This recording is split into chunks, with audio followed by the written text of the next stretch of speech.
Good morning. जैसा कि हम लोगों ने मैट्रिक्स में पिछले वीडियो में डिस्कस किया कि मैट्रिक्स क्या है, टाइप ऑफ मैट्रिक्स क्या होता है, आइडेंटिटी मैट्रिक्स, स्केलर मैट्रिक्स। फिर हम लोगों ने मैट्रिक्स को लिखना सीखा। अगर उसका जनरल फार्मूला दिया है तो डिज़ायर ऑर्डर का, after it two matrix are equal, तो दो मैट्रिक्स इक्वल होते हैं तो उसके ऑर्डर सेम होते हैं, करस्पॉन्डिंग एलिमेंट सेम होते हैं। फिर पिछले वाले उसके बाद हम लोगों ने पढ़ा कि how to add and subtract two matrices of same order, या दो मैट्रिक्स तभी ऐड कर सकते हैं कि जब उनका ऑर्डर सेम होता है, या सब्ट्रैक्ट कर सकते हैं। अब उसके बाद इसका मोस्ट इम्पॉर्टेंट पार्ट ये होता है कि दो मैट्रिक्स का मल्टीप्लिकेशन कैसे किया जाता है। What is a condition to multiply two matrices, आइए आज डिस्कस करते हैं। तो इसका सबसे मेन कंडीशन ये होती है कि जैसे मान लीजिए ए और बी आपके पास कोई दो मैट्रिक्स है और मैट्रिक्स ए में आप मैट्रिक्स बी से मल्टीप्लाई करना चाहते हो। अगर हम लोग मैट्रिक्स ए का मैट्रिक्स बी में मल्टीप्लाई करना चाहते हैं तो उसके लिए सबसे पहली कंडीशन क्या होनी चाहिए, सबसे इंपॉर्टेंट यही होता है।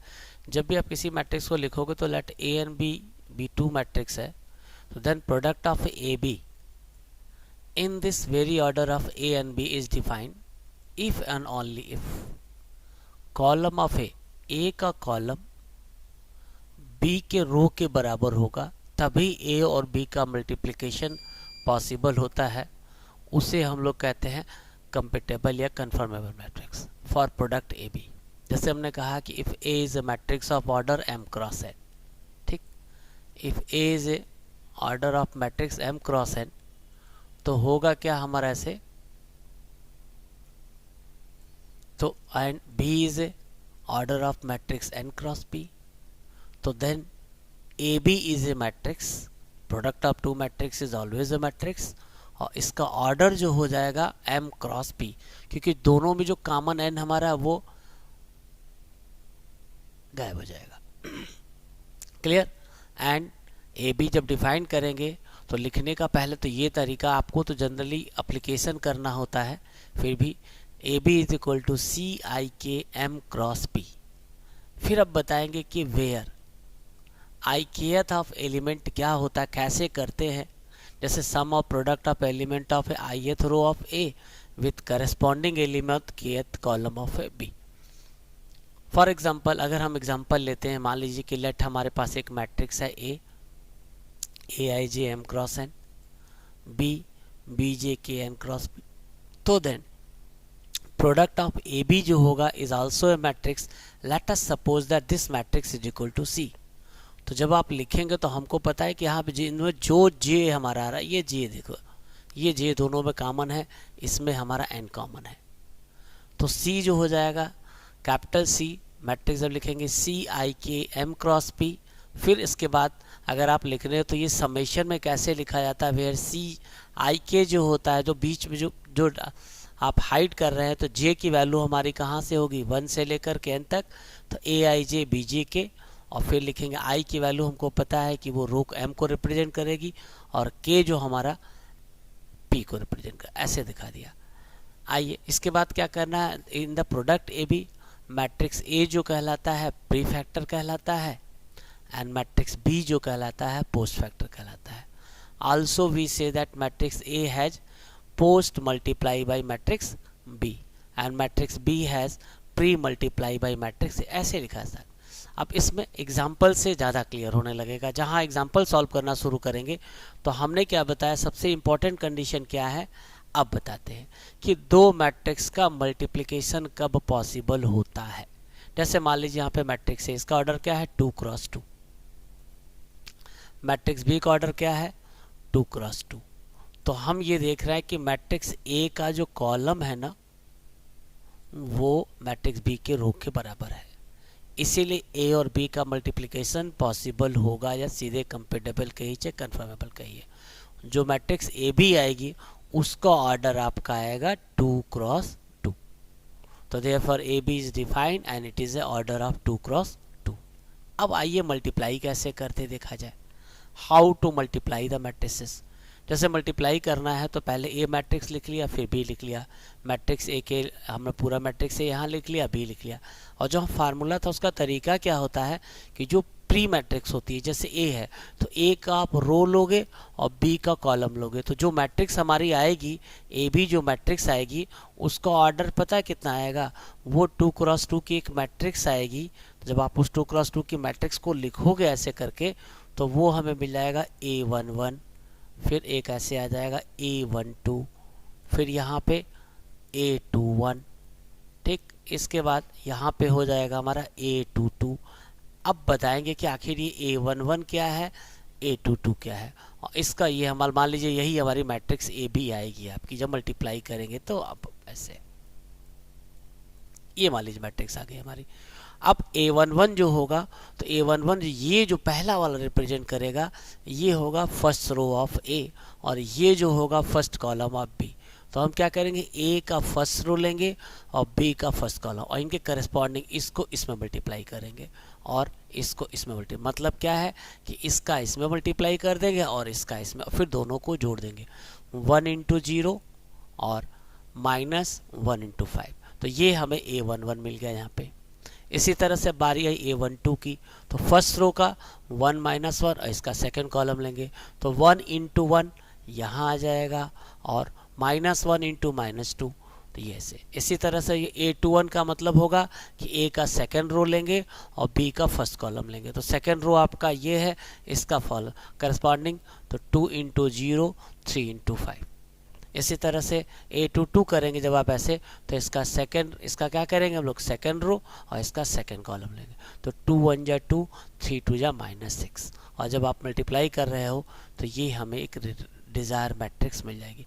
तो ये शुरू में लिख के करना चाहिए। जैसे A11 लिखना था हमारा, तो A11 एलिमेंट कैसे आता है, तो हम A11 निकालते अगर ऐसे, तो हम A11 के लिए क्या करते, ऐसे सिंपल हमने क्या किया कि पहला जो था ए का रो लिख लिया, तो रो क्या था हमारा 1 -1 ऐसे लिख दिया हमने, ठीक। इसके बाद अब बारी आती है बी की, तो A11 था तो इसका फर्स्ट कॉलम हमने लिख लिया ऐसे 0 और ये 5 ऐसे। और जब मल्टीप्लाई करेंगे तो इसका इसमें मल्टीप्लाई करेंगे, तो 1 इंटू 0 0 आ जाएगा, फिर प्लस -1 इंटू 5, ये आपका ब्रैकेट में -5 हो जाएगा। तो जब आप सॉल्व करोगे तो A11 जो आपका आएगा -5 आ जाएगा। क्लियर, इट इज़ अ -5, तो ये A11 आ गया। इसी तरह से A12 निकालना होता तो A12 का क्या तरीका होगा हमारा लगाने का, जैसे मान ले A12 निकालना हम लोग को, तो A12 जब निकालेंगे ऐसे, तो आप क्या करोगे, बस यही मेन है, खाली मल्टीप्लाई करना। A1 मतलब A का फर्स्ट रो, तो 1 -1 और B का फर्स्ट कॉलम, B का फर्स्ट कॉलम ले लेंगे, सॉरी B का सेकंड कॉलम, तो B का सेकंड कॉलम 5 -2 है, तो यहाँ पे सेकंड कॉलम जो होगा हमारा, सॉरी 1 -2, सॉरी गलत बता दिया हमने, ये 1 और -2 हो जाएगा ऐसे। जब आप इसको सिंप्लीफाई करोगे, ये जैसे B का है तो B का सेकंड कॉलम हमारा जो आपका ये आ रहा 1 -2 ऐसे, हमने यहाँ पे लिख दिया माइनस ऐसे 1 -2, दिस इज अ 1 -2। फिर मल्टीप्लाई करने का तरीका कि आप 1 इंटू 1 करोगे तो इसका इसमें मल्टीप्लाई करोगे और फिर प्लस -1 इंटू -1, तो 1 और +2, टोटल आपका ये 3 आ जाएगा। तो सिर्फ यही ध्यान रखना होता, मल्टीप्लिकेशन करना आपको आ गया तो समझ लीजिए कि मैट्रिक्स खत्म हो गया और उसके बाद कुछ भी नहीं होता है। आइए कुछ एग्जांपल देखे जाए और कैसे करना चाहिए, तब समझ में आ जाएगा आपको। सी, ये एक पहला एग्जांपल हमने बता दिया। अब मान लीजिए जैसे हमने ए बी निकाला है, अब हम चाहते हैं कि बी ए कैसे फाइंड आउट करें, तो बी ए करेंगे तो प्री हमारा ए बी हो गया, तो बी पहले लिख लिया, ए बाद में लिख लिया। फिर तरीका क्या होगा कि आप इसके पहले जब इसका ऑर्डर 2x2 होगा तो इसका फर्स्ट रो इसका फर्स्ट कॉलम मल्टीप्लाई करेंगे, तो 0 इंटू 1 प्लस 1 इंटू 2, ये हमारा फर्स्ट रो फर्स्ट कॉलम आ गया यहाँ पे ऐसे। इसके बाद ये फर्स्ट रो, इसे कहते हैं सेकेंड कॉलम, तो फर्स्ट रो सेकेंड कॉलम, तो फर्स्ट रो तो इसका लेंगे 0 और यहाँ लेके 0 इंटू -1 आ गया यहाँ पे, और 1 इंटू 3, ठीक, इसी तरह से इसे कहेंगे सेकेंड रो फर्स्ट कॉलम। तो सेकेंड रो, इसका सेकेंड रो ले लेंगे और इसका फर्स्ट कॉलम ले लेंगे। तो जब इसका सेकेंड रो है तो ऐसे, इसका फर्स्ट कॉलम है तो 5 × 1 = 5 -2 × 2 + 4। इसी तरह से ये हमारा होगा सेकेंड रो सेकेंड कॉलम, तो इसका सेकेंड रो, इसका सेकेंड कॉलम 5 × 5 - 1 और +-2 × 3। और जब आप सिंप्लीफाई करोगे तो इस तरह से बी ए मिल जाएगा। तो हमने क्या देखा कि ए बी ए के बराबर नहीं है। एक और एग्जाम्पल देखा जाए, जैसे मान लें नेक्स्ट एग्जाम्पल है यहाँ पे ए, तो इसका ऑर्डर क्या है, इसमें 2 हॉरिजॉन्टल लाइन 3 वर्टिकल लाइन, तो इसका ऑर्डर है 2 × 3। बी 1 2 3, इसमें 3 रो है और 2 कॉलम है। अब क्या ए का बी में मल्टीप्लिकेशन पॉसिबल है कि नहीं, तो आप देख रहे हो कि ए का कॉलम बी के रो के बराबर आ रहा है, इसका मतलब ए बी में मल्टीप्लिकेशन होगा और जो मैट्रिक्स आएगी उसका ऑर्डर 2 × 2 आएगा। जो ए बी आएगा वो 2 × 2 आएगा। तब ए बी की वैल्यू निकालनी है तो हमने ए बी लिख लिया, ऐसे ए पहले लिख लिया, बी बाद में लिखा। मल्टीप्लाई कैसे करेंगे, तो हमको पता है 2 × 2 की एक मैट्रिक्स आएगी, तो उसमें क्या करें, जब 2 × 2 की मैट्रिक्स आएगी तो हम यहीं पहले ही लिख लें कि मान लीजिए हमारी एक मैट्रिक्स आएगी, वो आएगा A11 A12 first row second column, फिर A21 second row first column, A22 second row second column, ऐसे लिख डाला हमने। ठीक, अब A11 क्या होता है, तो A मतलब आप A का फर्स्ट रो ले लोगे और ये B का फर्स्ट कॉलम ले लोगे, दोनों का करस्पॉन्डिंग, तो ये फर्स्ट रो और ये फर्स्ट, 2 × 1 = 2 +-2 -9 यहाँ आ गया। इसी तरह से first row second column, first row ये है, सेकेंड कॉलम ये है, 2 0 -1 +15, ऐसे मल्टीप्लाई करें। इसी तरह से सेकेंड रो फर्स्ट कॉलम हमारा है, तो 0 +2 -12, हमने सबको ऐड कर दिया। इसी तरह से सेकेंड रो सेकेंड कॉलम 0 +1 +20, और जब आप इसको सिंप्लीफाई करोगे तो ये आपका -9 आ जा रहा है, ये हमारा आ गया। फिर आगे फिर देखा जाए, जैसे मान लीजिए इतना आ गया, इसके बाद हम इस वाली मैट्रिक्स को अगर सॉल्व करना है हम लोग को बी ए को, अगर बी ए को सॉल्व करना है तो फिर इसका देखा जाए मल्टीप्लाई होगा कि नहीं होगा। तो देखिए क्या हो रहा है कि इसमें इसका ऑर्डर क्या था हमारा, जब बी ए कर रहे थे तो इसका 1 2 3, इसका ऑर्डर था 3 × 2 और ए का ऑर्डर था हमारा, तो ये 3 × 2 था, बी का 2 × 3 था, तो 3 × 3 की मैट्रिक्स मिलेगी। तो जब मल्टीप्लाई करेंगे तो फर्स्ट रो, तो यहाँ पे क्या होगा हमारा, अब ये नहीं रहेगा ऐसे। अब इसका ऑर्डर जो लिखा लेंगे तो इसका ऑर्डर कैसे मिलेगा हमें, जो हमें ये मिलेगा, इसका ऑर्डर मिलेगा 3 × 3। 3 × 3 मतलब 3 रो 3 कॉलम, तो A11 A12 और यहाँ पे A13। ठीक, इसके बाद फिर हम लोग क्या करेंगे, A21 A22 second row second column, और इसके बाद फिर हम A23 ऐसे। फिर यहाँ पे लास्ट में लिखेंगे third row first column, third row second column, third row third column. अब जब लिखना शुरू करोगे तो सबसे पहले A11 की वैल्यू कितनी आएगी, तो A11 मतलब A का B का रो और A का कॉलम, तो B का फर्स्ट रो A का कॉलम, तो ये 2 और +0 यहाँ हो गया। फिर ये A12 मतलब A का फर्स्ट रो इसका कॉलम, तो -1 +0 यहाँ आ गया। इसी तरह से A13 इसका फर्स्ट रो इसका थर्ड कॉलम 1 और +0 ये आ गया से। इसी तरह से 21 इसका सेकेंड रो इसका फर्स्ट कॉलम यहाँ पे आ जाएगा। फिर A22 इसका सेकेंड रो इसका सेकेंड कॉलम करस्पॉन्डिंग मल्टीप्लाई कर दोगे। A23 इसका सेकेंड रो इसका थर्ड कॉलम यहाँ मल्टीप्लाई कर दोगे। A31 इसका थर्ड रो इसका फर्स्ट कॉलम यहाँ मिलेगा। A32 इसका थर्ड रो इसका सेकेंड कॉलम यहाँ मिल जाएगा। इसी तरह से A33 इसका थर्ड रो इसका थर्ड कॉलम मल्टीप्लाई करेंगे और मल्टीप्लाई करके जब सम करेंगे तो ये हमें एक रिक्वायर, तो हमने देखा कि ए बी यहाँ पे बी ए के बराबर। तो इससे कंक्लूजन ये निकलता है कि मैट्रिक्स का मल्टीप्लिकेशन कम्यूटेटिव रूल को फॉलो करता नहीं है, कभी कभी करता है समटाइम्स। जैसे हम लोग यूनिवर्सिटी वहाँ पढ़े थे, फंक्शन में पढ़ा था कि अगर एफ ऑपरेशन जी बराबर जी ऑपरेशन बराबर आइडेंटिटी होता है, तो उसी तरह से यहाँ भी अगर ए बी बराबर बी आइडेंटिटी हो जाएगा तो एक मैट्रिक्स दूसरी का इन्वर्स हो जाएगी, वो बाद में हम लोग डिस्कस करेंगे। तो उम्मीद है कि मल्टीप्लाई आप कर लेंगे। बस जब आप ये ऑर्डर जब कंपेटेबल नहीं होगा तो मल्टीप्लाई पॉसिबल ही नहीं होगा। बस अगर इसमें 2 एलिमेंट है तो इसमें भी 2 होने चाहिए, अगर रो में 3 है तो कॉलम में भी 3 होने तभी मल्टीप्लाई होता है, अदरवाइज मल्टीप्लाई होगा ही नहीं। ठीक, इसके बाद ये कंक्लूजन। इसके बाद जरा सा फिर आगे बढ़ते हैं हम लोग।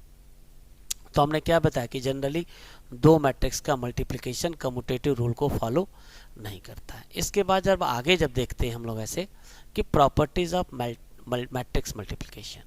पहली प्रॉपर्टी तो ये आप देख रहे हो कि ए बी प्लस ए सी, तो यहाँ पे ए जो है बी और सी में डिस्ट्रीब्यूशन हो गया, मतलब ये डिस्ट्रीब्यूशन रूल्स को फॉलो करती है। नेक्स्ट प्रॉपर्टी जो हमारी होगी, नेक्स्ट प्रॉपर्टी है कि अगर ए बी सी हमारे पास 3 मैट्रिसेस हैं और दे आर सुटेबल मैट्रिसेस हैं, तो प्रोडक्ट ऑफ ए 3 मैट्रिसेस सबसे इम्पोर्टेंट यहाँ पे is always associative if A B C are suitable matrices. अगर ए का बी में, बी का सी में मल्टीप्लाई होगा तो ये हमेशा ध्यान रखना है कि 3 मैट्रिसेस का प्रोडक्ट जो होता है वो एसोसिएटिव रूल को फॉलो करता है, ये जरूरी था हमारा।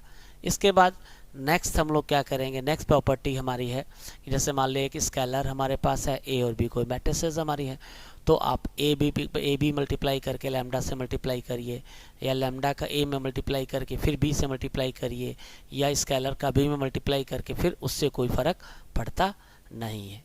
इसके बाद नेक्स्ट प्रॉपर्टी जो हम डिस्कस करें, सिर्फ जानना है कि अगर किसी मैट्रिक्स में identity matrix of same order से मल्टीप्लाई करेंगे तो उस मैट्रिक्स पे कोई फ़र्क पड़ता नहीं है, तो I into A is equal to A into I होता है। तो ये भी एक बड़े काम की चीज़ हमारी है, ये ध्यान रखना कि किसी भी सेम ऑर्डर की आइडेंटिटी मैट्रिक्स से मल्टीप्लाई करने पर उस मैट्रिक्स पे कोई इफेक्ट पड़ता नहीं है। अब इसके बाद एक पढ़ा हमने कि अगर किसी मैट्रिक्स में हम लोग 0 मैट्रिक्स से मल्टीप्लाई कर दें, नल मैट्रिक्स से मल्टीप्लाई कर दें, तो पूरी मैट्रिक्स हमारी 0 हो जाती है। इसके बाद नेक्स्ट प्रॉपर्टी है बताना है power of a square matrix. अब यहीं पे देखो बताना है कि power of a square matrix क्या होता है, और इसके बाद फिर मैट्रिक्स पॉलिनोमियल, फिर क्वेश्चन सॉल्व करें। जैसे मान लीजिए कि let A be a square matrix of order है, तो देन ए मेक सेंस, क्योंकि जब सेम उसी मैट्रिक्स में करें तो दोनों का ऑर्डर सेम होगा, तो ए जो मान ले ए हमारा है तो ए स्क्वायर ए इंटू ए के बराबर हो जाएगा। अगर ए क्यूब निकालना होता तो जैसे मान लीजिए आपको ए क्यूब फाइंड करना है, तो जब ए क्यूब फाइंड करना है तो हम क्या करें, इसको ऐसे लिख लेते ए और ए इंटू ए। और हमने एक चीज़ अभी पढ़ा कि एसोसिएशन, बस ऐसे पहले क्या किया हमने, पहले ए कर लिया फिर ए से मल्टीप्लाई कर दिया। तो इस तरह से आप मल्टीप्लाई करते हो पावर ऑफ स्क्वायर। जैसे मान लो ए एम है तो A M minus 1 into A M कर लेंगे, या ए इंटू एम, उससे कोई फ़र्क पड़े ऐसे करें, या हम इसको ऐसे कर लेते ए इंटू ए स्क्वायर करते, तब भी कोई फ़र्क पड़ता नहीं, आ जाता है ये चीज़। अब आता है मैट्रिक्स पॉलिनोमियल। पॉलिनोमियल जैसे अब आपको पता है कि पॉलिनोमियल क्या होता है, वी नो कि किसी भी एक्सप्रेशन को अगर हम इस फॉर्म पे लिखते थे तो where a0 a1 a2 dot dot am minus 1 या am, ये सभी क्या होते थे, these are the real number and these are the coefficient of variable x की पावर m, x की पावर m जो से होगा is said to be polynomial if these coefficients are real number and power of variable in each term is a non-negative integers। वहाँ तो हमने पढ़ा था, लेकिन हमें मैट्रिक्स पॉलिनोमियल डिस्कस करना है। A be a square matrix of order n, अगर हमारा एफ एक्स ये पॉलिनोमियल है तो पता क्या होगा, अगर ये एफ एक्स पॉलिनोमियल हमारा है ऐसे, तो अगर आप पॉलिनोमियल मैट्रिक्स को लिखोगे तो हम क्या करेंगे कि इस मैट्रिक्स एफ एक्स में जहाँ जहाँ पे एक्स लिखा है हर एक्स को ए से रिप्लेस कर देंगे, तो इस एफ ए को कहेंगे it is a matrix polynomial. तो A to the power M plus a1 into capital A to the power M minus 1, इसी को हम मैट्रिक्स पॉलिनोमियल कहते हैं। इसके बाद तो बस मैट्रिक्स पॉलिनोमियल निकालना है, तो हम लोग क्या करेंगे, पॉलिनोमियल में एक्स की जगह पे ए से रिप्लेस कर देंगे। इसके बाद एक चीज़ और ध्यान देनी है हम लोग को इसमें, एंड कांस्टेंट टर्म जो भी होंगे हमारे, constant term is multiply by identity matrix of order equal to that है, जो भी मैट्रिक्स एक ऑर्डर होगा उसी ऑर्डर की एक आइडेंटिटी मैट्रिक्स से जितने भी कांस्टेंट हमारे होते हैं आप उनसे मल्टीप्लाई कर देंगे। ठीक है, अब आइए जरा सा कुछ क्वेश्चन देखते हैं हम लोग। The polynomial equation F X is equal set to 0, अगर वो इसको सेटिस्फाई करता है। एक एग्जांपल देखेंगे, जैसे मान लीजिए हमने कहा कि एग्जांपल में एक यहाँ पे पॉलिनोमियल है, ए हमारी कोई स्क्वायर मैट्रिक्स ऑफ ऑर्डर 3 है, तो मैट्रिक्स पॉलिनोमियल क्या होगा, आप x की जगह पे a रिप्लेस कर दोगे, तो यहाँ पे तो 2a स्क्वायर लिखेंगे, यहाँ पे 3a लिखेंगे, लेकिन ये कांस्टेंट टर्म था हमारा। जब ये कांस्टेंट टर्म है तो इसमें एक आइडेंटिटी मैट्रिक्स ऑफ ऑर्डर 3, और I3 का मतलब ये होगा कि जब आप I3 लिखोगे तो I3 का मतलब होगा आइडेंटिटी मैट्रिक्स, यहाँ लिखेंगे 1 0 0, ठीक, 0 1 0 0 0 1। This is the identity matrix of order 3, ये होती है। ठीक, इस I3 का मतलब यहाँ पे यही होगा, क्यों, क्योंकि हमने जो मैट्रिक्स A लिखी है उसका ऑर्डर 3 था। ठीक है ना। अब आइए कुछ एग्जाम्पल डिस्कस करते हैं, फिर सवाल लगाते हैं। जैसे मान लीजिए आज 4 या 5 सवाल क्वेश्चन डिस्कस कर पाएंगे क्योंकि बड़ा लंबा टॉपिक है ये। अब जैसे मान लीजिए एक एग्जाम्पल आपको दिख रहा है, आप इस क्वेश्चन को देखो ध्यान से। ये CBSE 2016 में पूछा गया था। मैट्रिक्स A है, मैट्रिक्स B है, तो एक ऑर्डर है 1 2, तो इसका ऑर्डर होगा 2 क्रॉस 3, और B का ऑर्डर है 3 क्रॉस 2, तो इसका ऑर्डर हमारा है 2 क्रॉस 3, क्लियर। और B का ऑर्डर है 3 क्रॉस 2, तो AB का ऑर्डर क्या होगा और BA का ऑर्डर क्या होगा। तो आपसे क्या पूछा है, BA पूछ रहा है, B का A में मल्टीप्लाई करना है। जब आप B का A में मल्टीप्लाई करोगे तो B पहले होगा, A बाद में होगा, तो BA मैट्रिक्स का ऑर्डर जो आएगा 3 क्रॉस 3 मैट्रिक्स आ जाएगा। तो जब मल्टीप्लाई करेंगे तो बस इसका फर्स्ट रो B पहले लिख लिया और A को बाद में लिख लिया, तो इसका फर्स्ट रो, इसका फर्स्ट कॉलम यहाँ मल्टीप्लाई हो गया। ठीक, इसका फर्स्ट रो, इसका सेकंड कॉलम यहाँ मल्टीप्लाई करस्पॉन्डिंग कर लेंगे, इसका फर्स्ट रो, इसका थर्ड कॉलम यहाँ कर लेंगे। इसके बाद second row first column, second row first column यहाँ मल्टीप्लाई हो जाएगा, सेकंड रो सेकंड कॉलम यहाँ हो जाएगा, सेकंड रो थर्ड कॉलम यहाँ हो गया, थर्ड रो फर्स्ट कॉलम, ये आपका 2 1 जा 2 और -4। इसी तरह से थर्ड रो सेकंड कॉलम -4 + 2, इसी तरह से थर्ड रो थर्ड कॉलम 6 + 5। और जब आप इसको सिंप्लीफाई कर रहे हो तो एक ये मैट्रिक्स हमारी आ जा रही है ऐसे करके। ठीक, this is a matrix BA। अब आपसे पूछ रहा है कि B21 का मतलब सेकंड रो फर्स्ट कॉलम, तो ये सेकंड रो फर्स्ट कॉलम, तो दिस इज ए B21। और 321 थर्ड रो सेकंड कॉलम, तो ये थर्ड रो सेकंड कॉलम इसे कहते हैं, ये हमारा है। तो हमने B21 की जगह -16 और 32 की जगह ये, तो ये हमारा 1 मार्क्स का क्वेश्चन पूछा गया होगा। ठीक, इसके बाद जरा सा फिर और आगे देखा जाए एग्जाम्पल। अगर आप इस एग्जाम्पल को देखो तो ये डिस्ट्रीब्यूशन लॉ को फॉलो कर रहा है, तो इसमें क्या करना पड़ेगा आपको, पहले B + C निकाल लोगे, और B is a matrix, C is a matrix, तो B + C is a matrix, और फिर आप A से मल्टीप्लाई कर दोगे।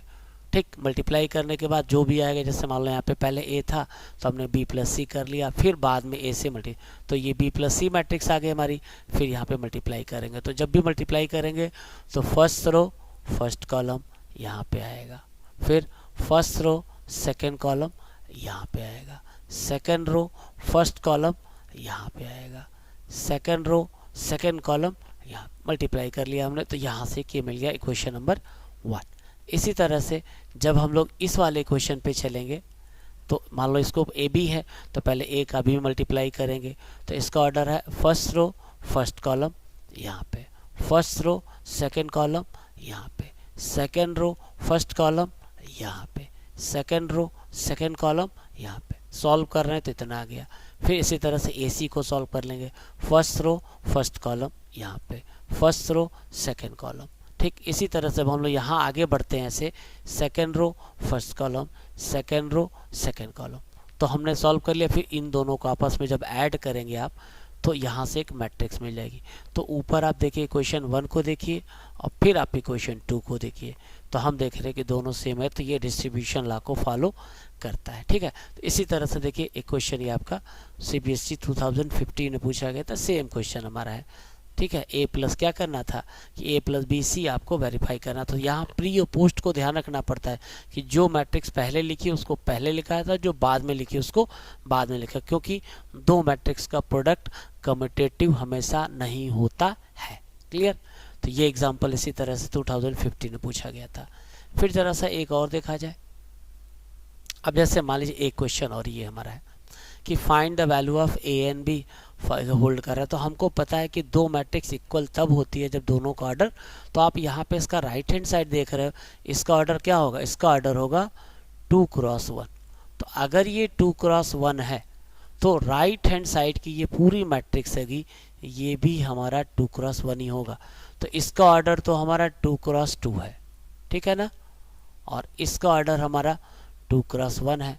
तो जब मल्टीप्लाई करोगे आप ऐसे तो होगा क्या कि इसका पहले वाले का कॉलम दूसरे के रो के बराबर है, तो 2 क्रॉस 1 की मैट्रिक्स आ जाएगी हमारी।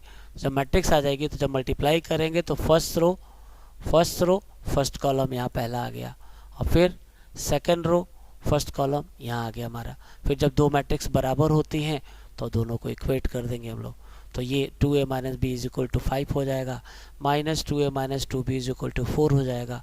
जब दोनों इक्वेशन को सॉल्व करेंगे तो a इज इक्वल टू 1 और b is equal to minus 3 आ जाएगा। इसी तरह से एक क्वेश्चन ये CBSE में पूछा गया था 5 वाला, कि मान लो ऐसे है हमारा कि ये मैट्रिक्स है तो कह रहा है फाइंड द वैल्यू ऑफ के। तो साफ साफ नज़र आ रहा है कि अगर इसका ऑर्डर 2 क्रॉस 2 है तो इनका भी 2 क्रॉस 2 होना चाहिए। तो पहले क्या करोगे आप, इस मैट्रिक्स का ऐसे मल्टीप्लाई कर लोगे, तो मल्टीप्लाई करोगे तो इसका फर्स्ट रो इसका फर्स्ट कॉलम यहाँ मिल गया, इसका फर्स्ट रो इसका सेकंड कॉलम यहाँ मिल गया, इसका फर्स्ट रो इसका corresponding second column, second row first column, second row second column यहाँ मिल गया। सॉल्व कर लेंगे, जब ये दो मैट्रिक्स बराबर होती है तो ये 7 7 के बराबर आ रहा है, 11 11 के बराबर आ रहा है, ये इसके बराबर, तो ऑब्वियसली 17 जो हो जाएगा के बराबर आ जाएगा। तो हमारा answer k is equal to. तो इस तरह से क्वेश्चन छोटे छोटे से पूछे जाते हैं बोर्ड में अक्सर।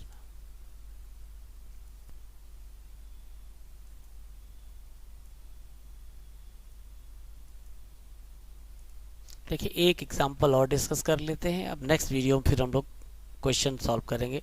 जैसे मान लें कि एग्जांपल 8 आप देख रहे हैं इसको, तो यहाँ पे एक मैट्रिक्स दे रखी है, a square matrix of order 2 cross 2, हमें वेरीफाई करना। तो अभी हम लोगों ने मैट्रिक्स पॉलिनोमियल पढ़ा था ना, जब यहाँ इसको सॉल्व करोगे तो इसके लिए आपको ए square minus 7a minus 2i की ज़रूरत पड़ेगी।